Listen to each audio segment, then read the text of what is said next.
start. Sir, during the last few years, we have been considering this matter in various forms. At least on 2-3 occasions, I have an assurance to this House that we shall expedite this matter. But somehow or the other, my assurance did not produce much effect on the situation. In spite of our wishes, there has been delay. It is true that in a matter of this kind, one cannot rush, and we have to give every consideration to the views expressed in this House as well as outside.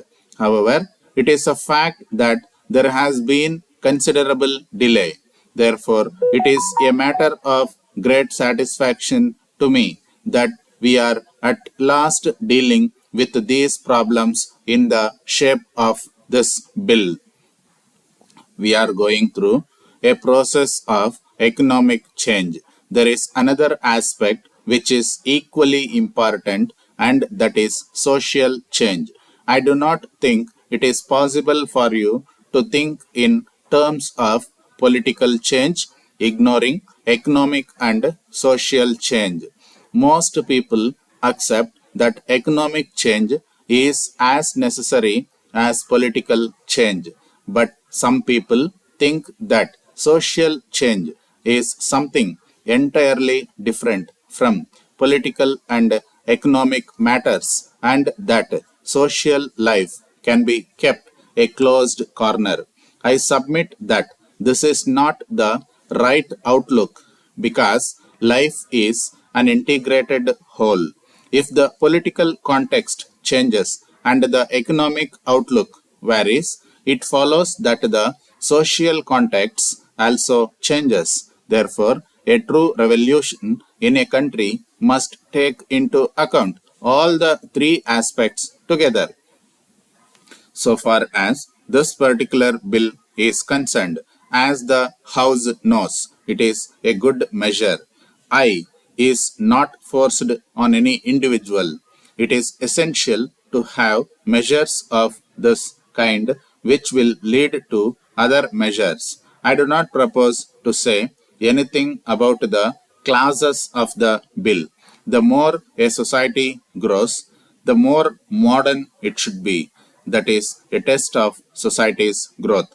In international affairs, we try to avoid war as a solution of problems. In the national sphere, we settle problems peacefully.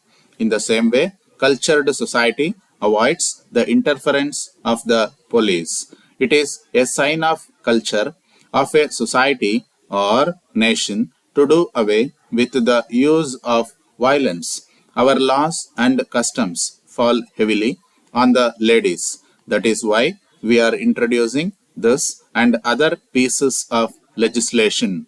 This is a voluntary piece of legislation which people may or may not accept. I do not see how anybody can object to it.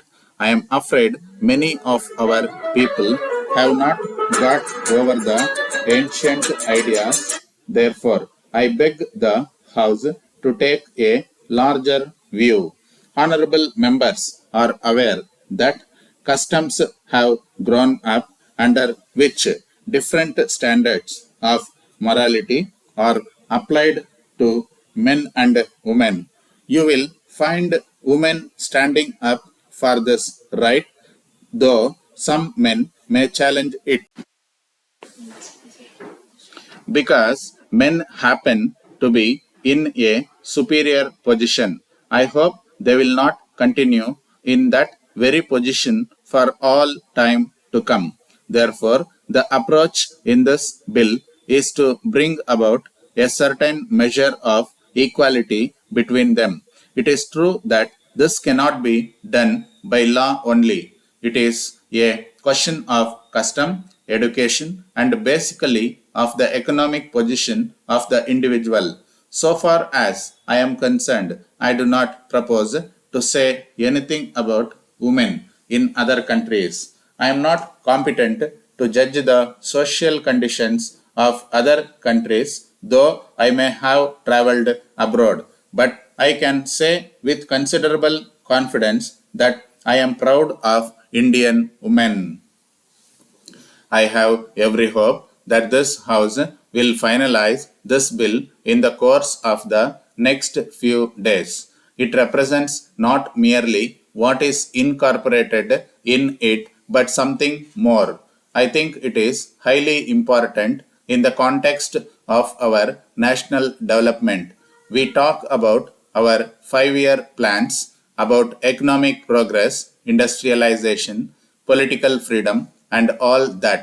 They are all highly important, but I have no doubt in my mind that the real progress of the country means progress not only on the political plane, not only on the economic plane, but also on the social plane. They have to be integrated when a great nation goes forward.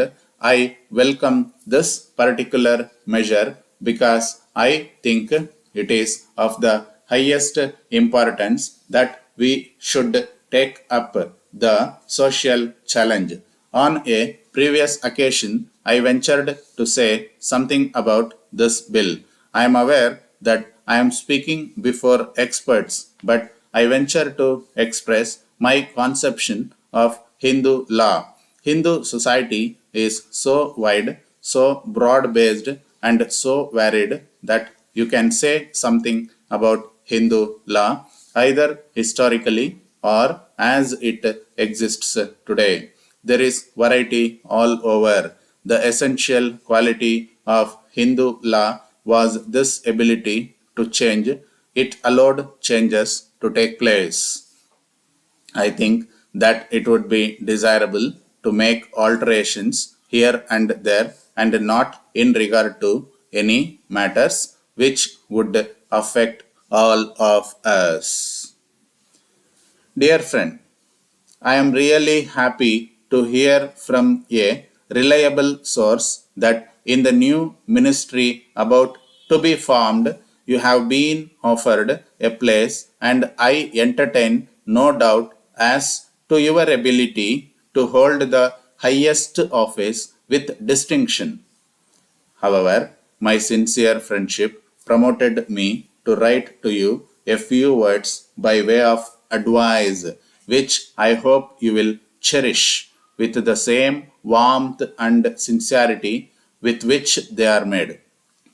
A minister, any good dictionary of the English language will tell you, is a servant, and in my opinion, a servant of the public.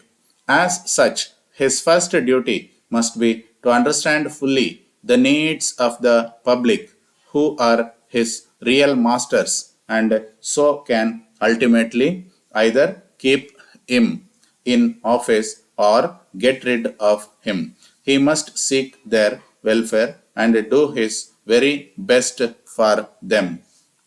A minister must have an insight into the hearts of the people and possess a high degree of capacity and capability to handle difficult situations as they arise. He must be bold and wise. A sense of humor will be immensely helpful. I do hope and trust that these words are simply sufficient for a man of your caliber and with faith in God and especially the chosen among the people. I do not entertain the slightest doubt about your success. Since you are appointed as a minister for the first time, let me say this word of caution. As is usual with every politician minister, perhaps you are also under a false notion that you can administer your department better than its administrative chief. You must curb this tendency even from the very beginning. Of course, almost unlimited power is vested in you, and you are also having an absolute majority to support you in the name of your party in all your actions. In short, it is no easy task to be a minister. What I have said in this letter will at any rate help you in your new appointment. Please pardon me for having taken the liberty of writing this letter now. Wishing you all the best. Yours sincerely.